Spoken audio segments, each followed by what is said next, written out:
কথা ক'ব নোৱাৰে সেই কথা প্ৰতিশ্ৰুতি দিয়াৰ প্ৰয়োজন নাই অধ্যক্ষ মহোদয় 1 লাখ ল'ৰাক মই গণি গণি চাকৰি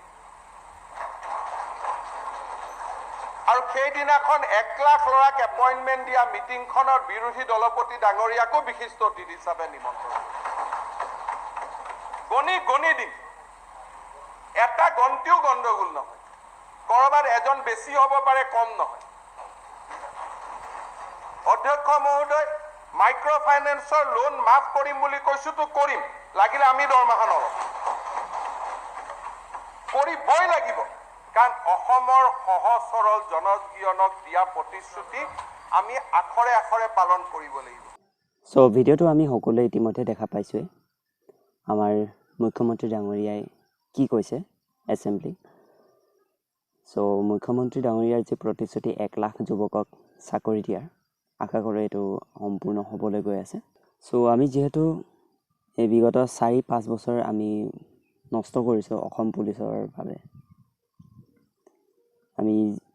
বহুতে আমি বিভিন্ন যি কামসমূহ কৰিব যাব পৰা নাই হঠাৎ ইণ্টাৰভিউটো পাতাৰ নটিচ দি আকৌ ইণ্টাৰভিউটো হঠাৎ কেঞ্চেল হৈ যায় সো এবাৰ আশা কৰোঁ হ'ব চাগে সম্পূৰ্ণ হ'ব চাগে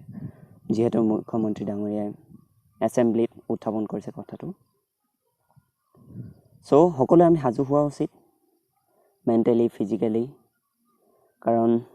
এই 5 বছৰত কোনটো বছৰত হ'বগে ঠিক নাই আমিও নাজানো যেহেতু একেখিনি মানুহে